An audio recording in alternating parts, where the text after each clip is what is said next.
समय। तो हम सबसे पहले मंगलाचरण कर लेते हैं। ओम अज्ञानतिमिरन्धस्य ज्ञानञ्जनशलाकया चक्षुरुन्मीलितं येन तस्मै श्रीगुरुवे नमः। श्रीचैतन्यमनोभीष्टं स्थापितं येन भूतले स्वयं रूप कदा मह्यं ददाति स्वपदान्तिकम्। वन्देऽहं श्रीगुरो श्रीयुतपदकमलं श्रीगुरून् वैष्णवांश्च च श्रीरूपं साग्रजातं सगणरघुनाथान्वितं तं सजीवम् सावधेतं सावधूतं परिजनसहितं कृष्णचैतन्यदेवम् श्रीराधा कृष्णपादान् सगणललिता श्रीविशाखान्वितांश्च। हे कृष्णा करुणा सिंधु दीनबन्धो जगत्पते गोपेश गोपिकान्त राधाकान्त नमोऽस्तुते तप्त काञ्चन गौराङ्ग राधे वृंदावनेश्वरी वृषभानुसुते देवी प्रणमामि हरिप्रिये। जय श्री कृष्ण चैतन्य प्रभु नित्यानंद श्री अद्वैत गदाधर शिवसादि गौर भक्त वृंद। हरे कृष्ण कृष्ण कृष्ण हरे हरे हरे राम राम राम हरे हरे। नमो विष्णुपादाय कृष्ण पृष्ठाय भूतले श्रीमते भक्ति वेदांत स्वामी निति नामिने नमस्ते सरस्वती देवी गौरवाणी प्रचारिणे निर्विशेष शून्यवादी पाश्चात्य देश तारिणे।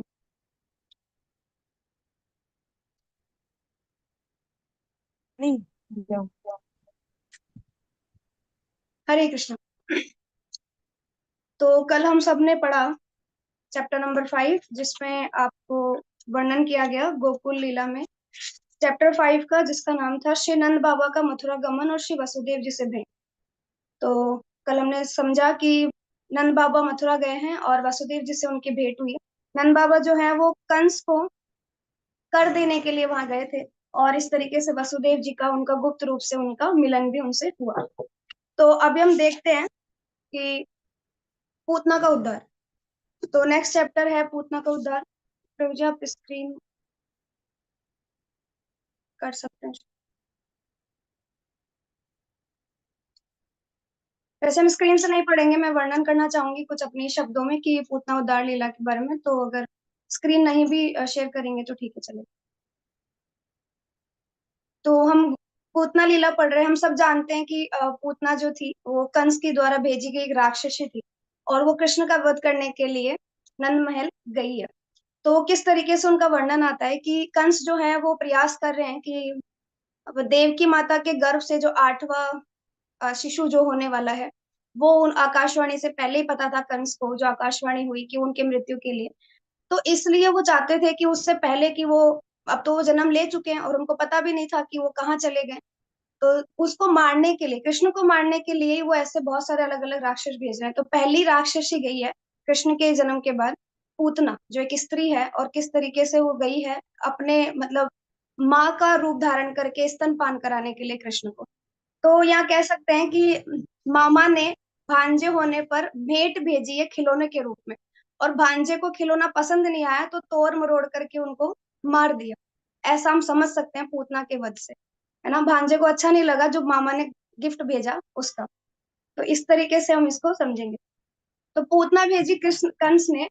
अब पसंद तो नहीं आई, लेकिन एक वर्णन दिया गया है कि पूतना किस तरीके से नंद भवन पहुंचती है। तो देखिए, हम सब जानते हैं कि वो नहीं पहचानती थी कि कृष्ण ही वही शिशु है जो कंस को मारने वाला है। तो उनको तो आगे से यह आदेश मिला था कंस से कि जितने भी नए जो नवजात शिशु हैं आप सबको मार डालो। ऐसा उनको आदेश मिला था कंस से। तो अब वो सब बच्चों को मारने के लिए आई है, जितने भी नंद के मतलब जितने भी गोकुल में जितने सारे बच्चे हुए हैं उन सबको। अब आप ये सोचेंगे कि भगवान अपने आप को बचाने के लिए, या भगवान के विराजमान होने के बावजूद भी, क्या मासूम बच्चों की बलि दी जा रही थी कि पूतना एक के बाद एक के बाद एक के बाद हर एक नवजात शिशु को मार रही है, और भगवान अपना प्राकट्य भी नहीं कर रहे, उसके सामने प्रकट भी नहीं हो रहे, और वो बच्चों का वध भी होने दे रहे हैं। ऐसे प्रश्न काफी बार उठते हैं।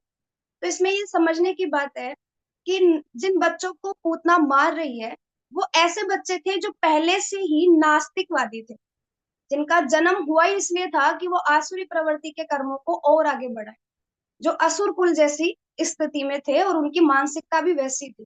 यानी अगर वो इस धरती पर आते तो वो कहीं ना कहीं कुकर्म ही करते, पाप कर्म ही करते। इसलिए भगवान ने एक नेगेटिव व्यक्ति का सहारा लिया नेगेटिव को हटाने के लिए।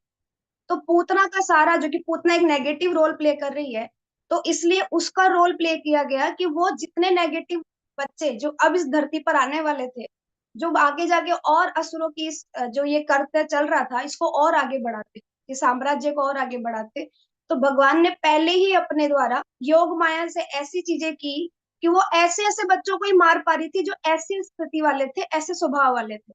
वरना किसी ऐसे व्यक्ति, ऐसे किसी बच्चे की मृत्यु नहीं हुई जो सात्विक उसमें या स्थिति में थे, जो भक्त हो सकते थे या जो धार्मिक व्यक्ति थे, उनकी मृत्यु इसमें नहीं हुई। अब हम समझे कि पूतना जो है वो इतनी इतनी घातक थी कि वो हलाहल विष जैसा स्तनपान, जो स्तन पर विष लगा कर आई थी। अब हलाहल का संबंध तो शिव जी से है, तो ऐसा तो है नहीं कि पूतना शिव जी के पास गई हो और भिक्षा मांग रही हो कि थोड़ा सा आप मुझे विष दे दो, मुझे कृष्ण को पिलाना है। तो ऐसा तो पॉसिबल नहीं है। लेकिन पहले के समय में ना मंत्र उच्चारण से ऐसी सिद्धियां प्राप्त थी पहले के लोगों को, कि मंत्र उच्चारण मात्र से आप किसी वस्तु को इतना जहरीला बना सकते हैं या अमृत जितना मीठा बना सकते हैं। तो पूतना के पास ऐसे मंत्रों की सिद्धि थी जिससे वो किसी भी विष को हलाहल जितना कठोर बना सकती थी। यानी अगर कोई हलाहल विष का एक बूंद भी बहुत बड़ी बात है, मतलब एक कण भर भी अगर किसी के जीवा पर वो चला जाए तो उसकी मृत्यु उसी समय हो जाएगी। हलाहल विष इतना खतरनाक था। हम सब जानते हैं शिव जी ने कैसे हलाहल विष का पान किया और वो कंठ में ही धारण किया, और उसके बाद उनको नीलकंठ कहा जाने लगा। ठीक है। तो योग माया से भगवान ने ऐसी लीला रची कि वो ऐसे ही लोगों को मार रही थी, ऐसे ही बच्चों को मार रही थी। अब एक स्थिति यहाँ पर ये समझे हम, कि जैसे हम देखते हैं कि हमारे समाज में भी बहुत सारे लोग गलत कर्म करते हैं, फिर भी हम ये कहते हैं अरे उसने तो गलत कर्म किया लेकिन तुमने उसको क्यों मार दिया। तो हम सामने वाला जो पॉजिटिव कर्म कर रहा है, क्योंकि वो किसी नेगेटिव व्यक्ति को मार रहा है जो समाज में गलत चीजें फैला रहा है, तो भगवान नेगेटिव के द्वारा ही नेगेटिव को मार रहे हैं। देखो, जैसे हम देखें जरासंध के बारे में एग्जाम्पल ले, जरासंध को भगवान कृष्ण ने 17 बार हराया, और भगवान विचार कर रहे थे कि अरे कितनी बार मैं इसको हरा चुका, ये फिर आ जाता है, मैं एक बार इसको मार के भगाता हूँ फिर दोबारा आ जाता है। तो भगवान की इसके पीछे एक लीला थी।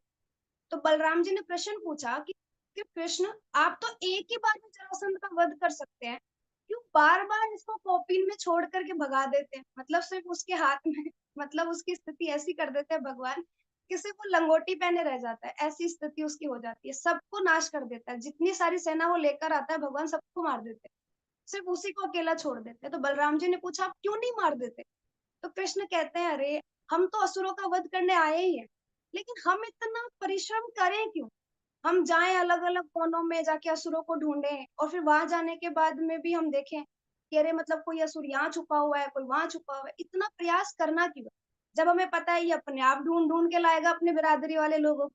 तो लाने दो, हमें तो द्वारका के गेट से बाहर निकलना है, सारे असुरों को मारना है, ये अपने आप ढूंढ के ले आएगा। फिर इसको मार के भगाते थे, फिर वो अपने आप ढूंढ के ले आता था। तो भगवान यहाँ पर नेगेटिव व्यक्ति को ही, नेगेटिव लोगों को समाप्त करने के लिए जरिया बना रहे हैं। देखो, तो ये भगवान की लीलाएं हैं जो हमारे समझ से बाहर है, तो हम वैष्णव से सुनते हैं ऐसा। तो अब देखिए पूतना जो है वो क्या वर्णन दिया गया है कि पूतना 12 मील जितनी हाइट थी उसकी, और पूतना के पास ऐसी ऐसी सिद्धियां थी कि वो जितनी चाहे बड़ी हो सकती है, जितना चाहे अपना आकार कर सकती है, जितनी चाहे छोटी हो सकती है, वो सुंदर बन सकती है।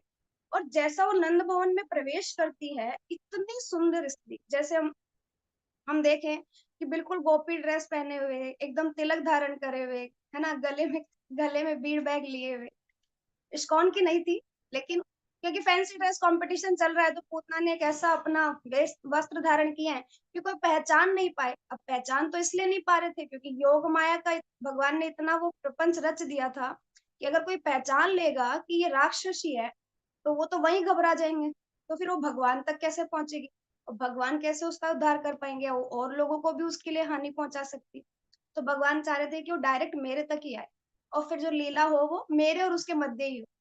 तो इस तरीके से भगवान ने ऐसा मोहित किया योग माया से, वहां के नंद भवन के जितने वासी थे, जो सब उत्सव बना रहे थे, तो ये था कि क्या चाल ढाल थी उसकी, बिल्कुल एकदम लटक मटक करके वो चल रही है, और कैसे सब उसको देख रहे हैं, मोहित हो रहे थे कि क्या अप्सरा धरती पर उतरी।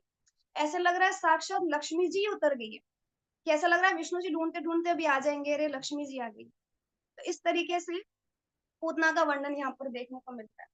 तो इतनी सुंदर स्त्री, क्या उसकी वेशभूषा रही, और जैसे ही वो वहां तक पहुंचती है तो जाकर यशोदा मैया से कहती है, रोहिणी और आदि मैया से, कि उससे पूछा गया कि अरे आप कौन, आप तो यहाँ पहली बार दिखाई दे रही है।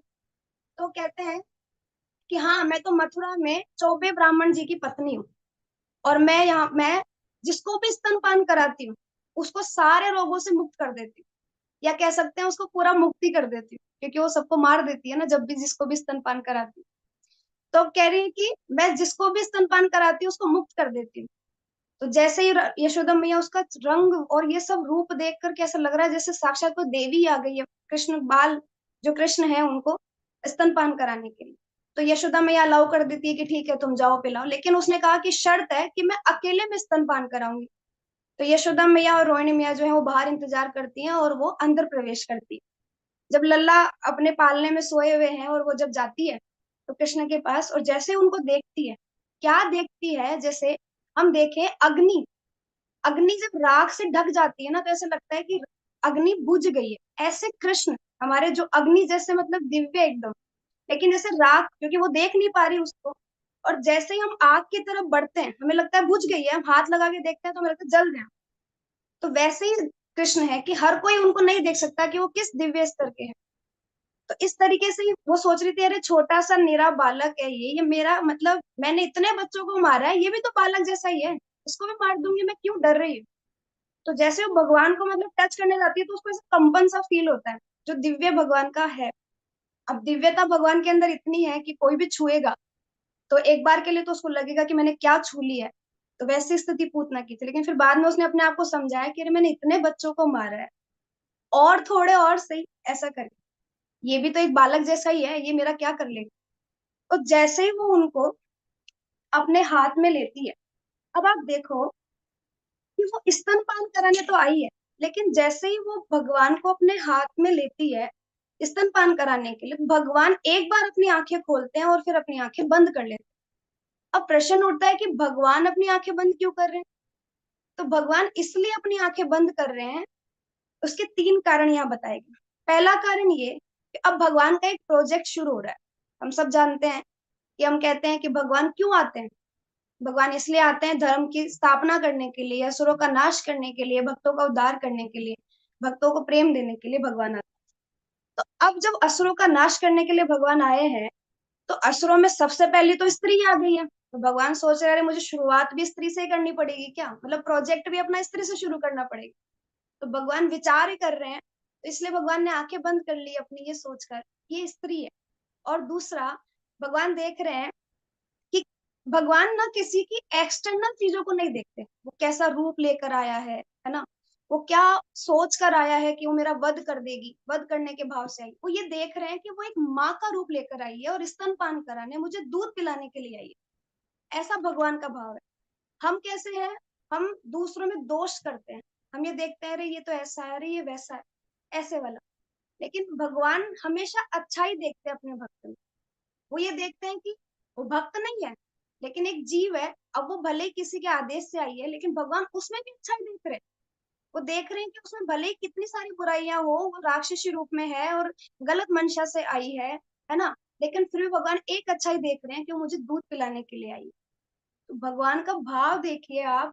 इसलिए कहते हैं, लोग सोचते हैं हमने 16 माला नहीं की आज, लेकिन हमारा छोटा मोटा एक्सीडेंट हो गया, हम सोचा भगवान ने आज 16 माला नहीं की ना, इसलिए भगवान ने हमें पाप दिया या हमें मतलब सजा मिली हमें, देखो, है ना। हम ऐसा सोच रहे भगवान उतने छोटे लेवल पर नहीं है जितना हम सोच लेते हैं। भगवान की दिव्यता बहुत बड़ी है, हमारे समझ से बहुत बाहर है। भगवान तो सिर्फ अच्छा ही देखते हैं, इसलिए यहाँ पर ये बताया गया। अब दुनिया में बहुत सारे तरीके के लोग दिखते हैं जो बाहरी प्रेजेंटेशन देखते हैं। जैसे हम कहते हैं कि लड़का एक लड़की को देखने के लिए जाता है, वो बाहरी सुंदरता को देखता है, उसको लगता है ये सुंदर इस लड़की है। वो लड़की सोचती है कि अरे ये लड़का अच्छा है, इसकी सैलरी अच्छी है, इसका पैकेज अच्छा है, बड़ी कंपनी में जॉब करता है, ये करता है, ये वो करता है। इस तरीके से वो विचार कर रहे होते हैं। अब पूतना जिस स्तर पर आई थी, भगवान को तो उसका बाहरी रूप देख करके समझ जाना चाहिए था, और भाव, भगवान भाव भी समझ रहे थे कि क्यों आई है, लेकिन फिर भी उसके अंदर अच्छाई ढूंढ रहे हैं। ये भाव हमारे अंदर नहीं आता, इसलिए हम वैष्णव अपराध कर बैठे, हम बाहरी बाहरी रूप में देख रहे होते हैं।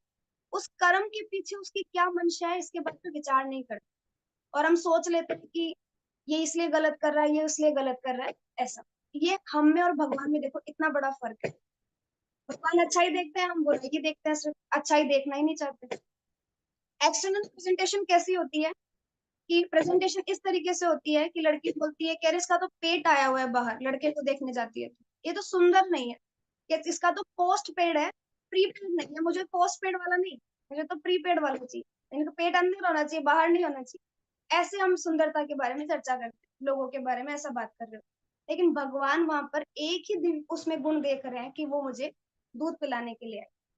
अब पूतना जब भगवान को स्तनपान कराने ही वाली है, अब भगवान चाहे तो इतनी लीला करने की आवश्यकता नहीं थी, लेकिन भगवान दिखाना चाह रहे हैं कि भगवान जब भक्तों के साथ तो भगवान माधुर्य लीलाएं करते ही हैं, जो हम सब अलग अलग तरीके से शास्त्रों में पढ़ते हैं कि भगवान की लीला इतनी सुंदर है कि हम जितना उसका श्रवण करें, जितना गुणगान करें उतना कम है। लेकिन भगवान जब कृष्ण को गोद में लिया पूतना ने, तो एक बार तो पूतना का भी तो एक माँ का की स्त्री है, तो ममत्व तो अपने आप ही जाग जाता है। क्या उसका ममत्व नहीं जागा होगा, क्या उसकी ममता नहीं जागी होगी?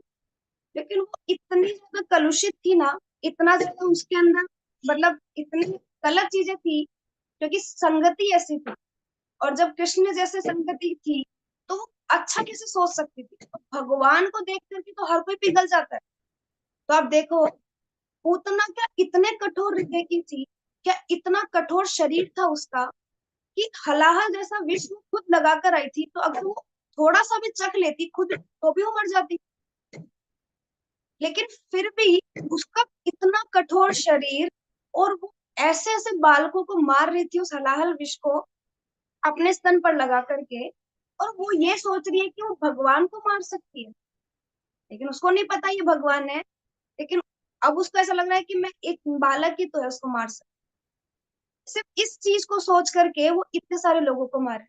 अब यहाँ तो परम नियंता भगवान जगत के पालन करता, वो साक्षात कृष्ण बैठे हैं, वो भले ही बाल रूप में है पर शक्तियां तो उतनी ही है उनके पास। भगवान कैसे वो उनको स्तनपान कराने के लिए गई है, और जैसे ही भगवान ने मुख खोला और उनका स्तन जो, जैसे ही उन्होंने दूध पीना शुरू किया, धीरे धीरे करके उनका ऐसे, उन्होंने ऐसे लगा दूध नहीं पी रहे हैं, थोड़े टाइम तक तो पूतना को लगा कि दूध ही पान कर रहे हैं, और जैसे ही धीरे धीरे करके उसका जो प्राण थे वो भगवान ने पीने शुरू किए, तो वो चिल्लाने लगी, झटपटाने लगी। हम कहते हैं ना कि जब ऐसी सिचुएशन आती है ना, अपोजिट सिचुएशन हमारे सामने, तो इंसान की औकात बाहर आ जाती है, उसकी हैसियत दिखाई देने लगती है कि वो कैसा है।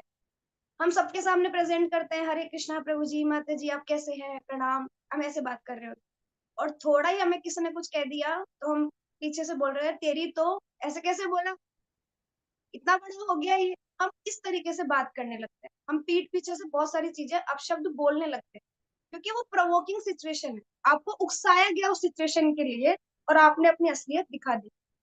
पूतना के साथ भी ऐसा ही हुआ। अब तक जो वो इतना विनम्रता से पेश आ रही थी, अरे कृष्णा यशोदा मैया ऐसा कुछ करके वो बोलती है, कहती है मैं लाला को है ना दूध पान कराने के लिए आई, इतना कोमल बोल रही है, बिल्कुल एकदम लगे कि जैसे गोपी ही आ गई है। और जैसे भगवान ने थोड़ा प्राण पीने शुरू किए दूध स्तन के बहाने, अब वो चिल्ला करके प्रकट कर रही है छोड़ दो करके, और मैं बस प्राण निकलने वाले ऐसी स्थिति में, और वो चिल्ला रही है, झटपटा रही है और बोल रही है अरे छोड़ दे करके। अब देखो प्रोवोकिंग सिचुएशन हमारे साथ में भी आती है, हमारे साथ भी ऐसे बहुत सारी सिचुएशन आती है जहां पर हमें रिएक्ट नहीं करना चाहिए। हम थोड़ा सा उस सिचुएशन को समझ सकते हैं और शांत हो सकते हैं, लेकिन हम उसी टाइम पर रिप्लाई कर देते हैं और बाद में हमें लगता है अरे हमने गलत बोल दी, ऐसा। अब हमारा वास्तविक चीजें तो हमारे अंदर ऐसी है ना, अनर्थ भरे हुए हैं, काम क्रोध लोभ ऐसी चीजें हमारे अंदर भरी रहती है, मान सम्मान की इच्छाएं और ये सब। अब पूतना सोच रही थी कि भारी रूप का दिखावा नहीं होगा, लेकिन जैसे ही पूतना का ये सब सामने आया, और जैसे ही पता लगा कि ये तो राक्षसी जैसी है, लेकिन अब तक जब तक इससे पहले कि बाहर आवाज जाती, वो तो ऐसा भगवान को लेकर उड़ी, और वो ऐसी थी कि वो किसी भी रूप में आ सकती थी, कैसे छोटी हो सकती थी, बड़ी हो सकती थी, इवन उसके पंख भी लग जाते थे, वो उड़ के कहीं भी जा सकती थी, इसलिए उसको खेचरी कहा गया है ना। आज के समय में पूतना क्या है? हमारे सामने पूतना है हमारा फोन। आज के समय के लिए पूतना है हमारा फोन, जिसके कई भी नेटवर्क पकड़ जाते हैं, है ना। तो ये पूतना है जो हमें भक्ति से दूर करती है, हमें भगवान से दूर करती है। हम भगवान की लीलाएं नहीं सुनते, लेकिन हम इस फोन को 24 घंटे चला सकते हैं, है ना। तो ये पूतना के लिए एग्जाम, ये पूतना जैसा सिंबल है हमारे लिए। तभी तो पूतना के सिग्नल ना कहीं भी वो कहीं भी उड़ के चली जाती थी, कितना दूर आकाश में। ऐसे ही वो कृष्ण को भी उड़ करके ले जाती है बहुत दूर स्थान में। और जब भगवान प्राण पीना शुरू करते हैं और वो जैसे जैसे जैसे ऊपर बढ़ती जाती है, उसको लग रहा है बस अब तो कंठ सूख ही रहे हैं, बस प्राण निकल ही जाएंगे। ऐसे करते करते करते वो आकर के इस जमीन पर आके गिरती है। और कितनी बड़ी, इतनी विशालकाय थी वो, 12 मील। इतनी बड़ी थी वो कि पता नहीं कितने सारे पेड़ों को तोड़ करके नीचे आकर उसका शरीर गिरा है। और भगवान कैसे हैं उसके, अभी भी उसके स्तन पे भगवान जो है वो उसके पेट पर अभी भी खेल कूद जैसी स्थिति में दिख रहे हैं। भगवान तो हर जगह मतलब दिव्यता में रहते हैं, हर जगह चेहरे पर एक सुंदर स्माइल भगवान की रहती है। वो हमें सिखाती है कि किसी भी स्थिति में हमें मतलब हार नहीं माननी चाहिए। हमें ऐसा होना चाहिए कि हाँ, जो भी स्थिति है, चाहे संभाव स्थिति हो, जय या पराजय वाली स्थिति हो। भगवत गीता 2nd चैप्टर में हम पढ़ते हैं कि जय और पराजय दोनों स्थिति में हमें संभाव रहना चाहिए, वही व्यक्ति विद्वान कहलाता है। नहीं तो वो व्यक्ति मूर्ख है ना। पंडित वही है, बुद्धिमान व्यक्ति वही है जो संभाव रहता है हर स्थिति में। और यहाँ तो भगवान अपनी ही लीलाओं से हमें समझा रहे हैं कि देखो कितना बड़ा संकट आया, भगवान को तो कुछ नहीं हो सकता था, लेकिन लीला करके दिखा रहे हैं भगवान। और इस तरीके से वो प्रेजेंट कर रहे हैं कि चाहे कैसी स्थिति हो, हमें कभी भी निराश नहीं होना चाहिए, हमेशा चेहरे पर एक हल्की मुस्कान हमेशा होनी चाहिए। और फिर आप उस समस्या से लड़ो, अपने आप उसका समाधान निकल जाए। इस तरीके से पूतना का ये, मैं संक्षेप में ही मैं समझाने का प्रयास किया है। तो इस तरीके से हमें भी थोड़ा शांत रह करके समझना चाहिए। पूतना की इस जो ये लीला थी भगवान की, इससे बहुत सुंदर एग्जाम्पल मिलता है कि इसमें बहुत सारी टीचिंग्स है। भगवान का क्या व्यवहार देखो, भक्तों से नहीं। लोग कहते हैं ना भगवान तो पक्षपात करते हैं, भक्तों के साथ ही अच्छा व्यवहार करते हैं, ऐसा नहीं। भगवान तो हर जीव के साथ, क्योंकि भगवान के ही तो अंश है, भगवान के हर जीव के साथ भगवान देखो कैसा व्यवहार करे। हमारे साथ भी ऐसा होना चाहिए। ऐसा नहीं कि हमारे हमारे भक्त है जिनको हम जानते हैं उनसे अच्छा अच्छा व्यवहार हम कर रहे हैं, बाकी भक्तों के साथ नहीं। तो प्रभुपाद ने इतनी बड़ी फैमिली बनाई है, पूरा वर्ल्ड जितने डिवोटीज है, सब हमारा परिवार है। हमारे लिए सब भक्त है, हमारे लिए सब नोन है, हम सबको जानते हैं क्योंकि वो सब भक्त है। एक ही आइडेंटिफिकेशन है हमारी, एक ही पहचान है कि हम सब भक्त है। और सब भक्त है, कोई पर्टिकुलर टेम्पल से कनेक्ट है, कहीं और से कनेक्ट है, ऐसा हमें नहीं सोचना। बहुत सारी टीचिंग्स है। पूतना आई तो थी भगवान को करने के लिए, लेकिन खुद ही तर गई, भगवान ने उसको तार दिया। क्या इच्छा लेकर आई थी, लेकिन भगवान ने उसको भी पार लगाया, उसको माता का स्थान दिया। वो नर्स के रूप में आई थी। जैसा होता है ना, बच्चा जन्म लेता है, जन्म लेते ही सबसे पहले अपनी माता को देखता है, क्योंकि सबसे पहले माँ को ही दिया जाता है बच्चा, और सबसे पहले माँ ही उसे निहार के देखती है। भगवान तो यहाँ पर जैसे ही उसको निहारते हैं, देखते हैं ये तो नर्स है, इसको मैं क्या ही देखूं, है ना। वो तो स्तनपान कराने जैसे दाई माँ बनकर आई थी ना, तो मुझे क्या देखना है। माँ होती तो मैं देखता, यशोदा मैया होती तो मैं देखता, इसलिए भगवान अपनी आंखें बंद कर ली। तो आप देखो बहुत अलग अलग तरीके की टीचिंग्स यहाँ पे देखने को मिलती है। तो थैंक यू सो मच कि आप लोगों ने मुझे सहन किया। फिर भी किसी का कोई प्रश्न है तो पूछ।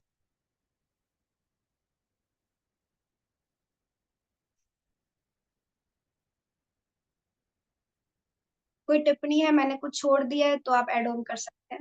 जो भी सीनियर भक्त यहाँ बैठे, तो अगर मैं कुछ समझा नहीं पाई हूँ अच्छे से तो आप बता सकते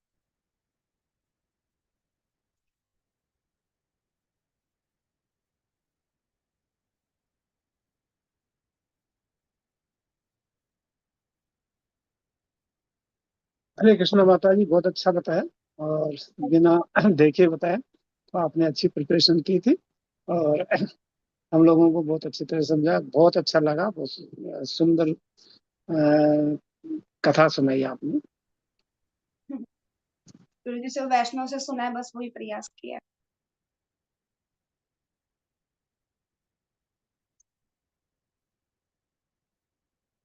ठीक है प्रभु जी, फिर क्लास एंड करें। अगर किसी को कुछ कहना है तो कह सकते, या कोई प्रश्न है तो पूछ सकते। किसी वक्त का कोई प्रश्न है तो पूछ सकते हैं या कुछ कोई कमेंट है? नहीं तो हम क्लास को यहीं वाइंड अप करते हैं। 2-3 मिनट है, क्वेश्चन कर सकते हैं हम चाहेंगे।